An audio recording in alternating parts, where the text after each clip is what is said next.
Just finally from me, Spurs fans know you as Mr. Chelsea. What are you going to do, or what do you need to do to get them on side and win them over? No, I think they have to see me as Mr. Inter, Mr. Real Madrid, Mr. Porto. I think they have to see me as Mr. Club, which means every club that I go, as I used to say in a funny way, I arrive, I wear the pyjama of the club, and I even sleep with the pyjama. I work and I sleep, tracksuit, pyjama. You confuse the tracksuit with the pyjama. So that's the way I am. I am a club man, but many clubs man. I decided in my career to have this adventure, go through different countries until I did it, what I call the Grand Slam, Italy, Spain, and England, Spain, and Italy. I didn't stop. I wanted to do it, and I did it with this passion. Then, of course, the Premier League is what I always told is my natural habitat. Is where I most loved. Is where I feel that if I have the options, I always told that is the football country and the football league that I consider the best, the most enjoyable, and where I'm happy. So when you decide to stay more years in the same country, in modern football, I think Mr. Wenger was probably the last of that generation of a big era in the football club. Sir Alex, then Mr. Wenger. Mauricio, 5.5 years is amazing, is really amazing. So it's normal that you change from club to club. I wouldn't be surprised if tomorrow Mauricio is the manager of another English club. And this is modernity in football, and people has to look for that.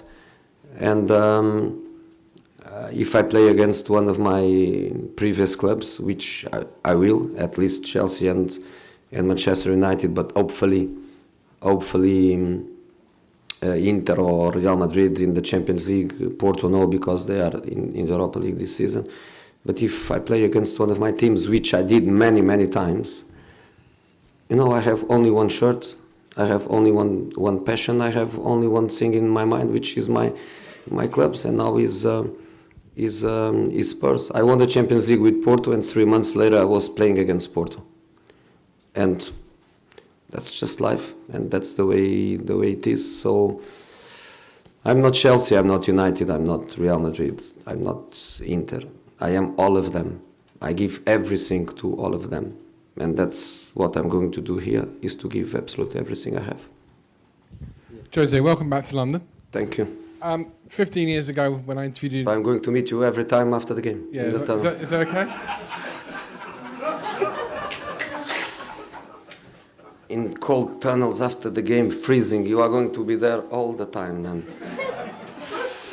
Life could be worse? Could be worse. You are a good guy. You are one of the good ones. 15 years ago when I met you, we both had less grey hair. You said you were the special one. I'm not looking for a label, but you say today you're really humble. But that brashness you had 15 years ago is what made you the greatest manager. Are you worried that if you're going to be humble, maybe you'll lose some of that? No. I was always humble. The problem is that you didn't understand that. I was always humble, in my way. In my way. So no problem with that. And some of the problems you will encounter here, players that are running out of contract, like Alderweireld, Vertonghen and Eriksen, and no away wins since January. How are you going to put all that right, and can you keep the players that want to leave? It's too early days, second day. I had no time for individual cases. I don't know how I can influence or try to influence. I didn't have time, Mr. Levy didn't have time to go around this. The first thing, I think it is the players to feel good, and if they are going to leave in January, if they are going to leave in June, if they are going to sign a new contract. I think everything has to be based on feeling good. And feel good is to be ready for Saturday, to be there, available for the team, which Jon cannot do because of injuries, but to be ready for the team. Then it's about the club, it's about them, it's about me, it's about Mr. Levy, but fundamentally it's about the players to be happy. You have to be happy. You have to choose what makes you happy. So let's see. But in this moment, let's go on the short term, and the short term is we have to try to get 2 results in the next 2 matches, because it's important in the Premier League. We have to disappear from that area where we don't belong, and in the Champions League we have 2 matches to qualify. But if you can qualify after the first match, which will be my first match at home, would be better. Boa tarde, José Mourinho. Vou ter de fazer a pergunta em inglês, mas não queria deixar de desejar boa sorte em português. Obrigado. Is Tottenham the biggest challenge you had in your career because of the need of the club to start winning titles, and because of the big expectations that everyone have on you of your comeback? I see every challenge with the same responsibility. I cannot answer to you in a very objective way. Is my challenge in this moment?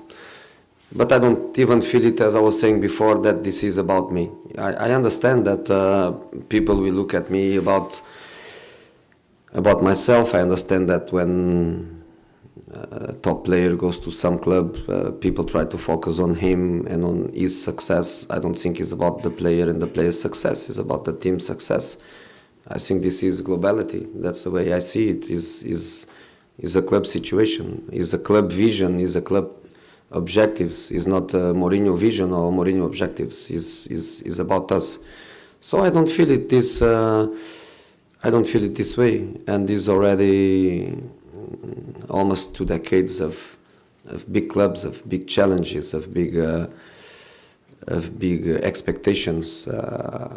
I think I am guilty of it because with my career I create so many expectations in the people. I think it's also in this case Spurs' fault, because in the last years the club grew up in such a direction where people is waiting even for better days.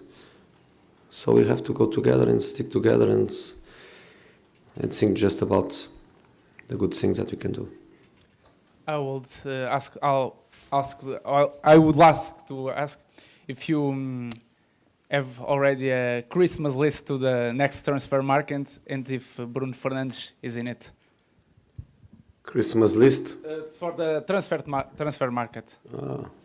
Players. I'm thinking about gifts I have to give to the people I love, and that is always a problem because I always like to give the best gifts. I always try to be very analytical and try to understand what people would love as a gift.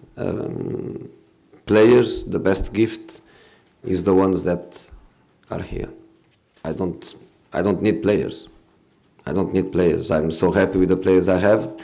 I just need time to understand them better, to know everything about them, because I always say you only know a player when you work with them. Of course, how many times I watch these guys, how many times I play against them, I know them well, but you never know them well enough until you work with them. And my gift is this squad. The squad is very, very good. Carrie. Mauricio, it was a very sudden turn of events. Could you tell us how you felt when you woke up in the morning and you were Tottenham's manager? This morning I woke up in here in the training ground.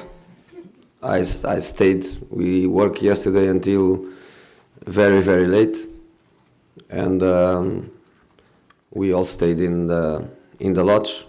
And if we were trying to find a 6-star hotel, we couldn't find better than in here. Absolutely amazing. Great beds, huge pillows. huge pillows, amazing. You sleep in the middle of 5 or 6 huge soft pillows, very, very good. Expensive duvet, so good.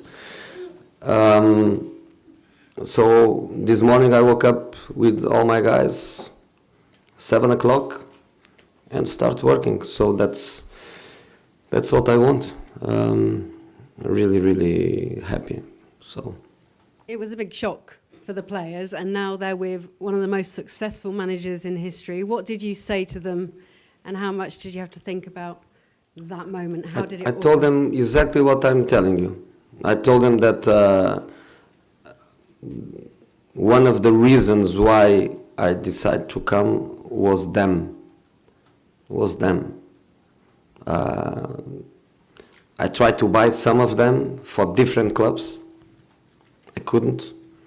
Some of them I didn't even try because you know how impossible it is. But I like this squad very, very much. I like the players very, very much. It's not something new that I say that. It's not like, okay, now you are the manager, you are telling that because you want to look nice for them. That's not the point. I told that 2, 3, 4 years ago.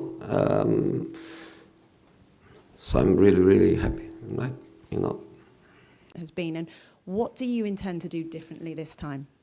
I am humble.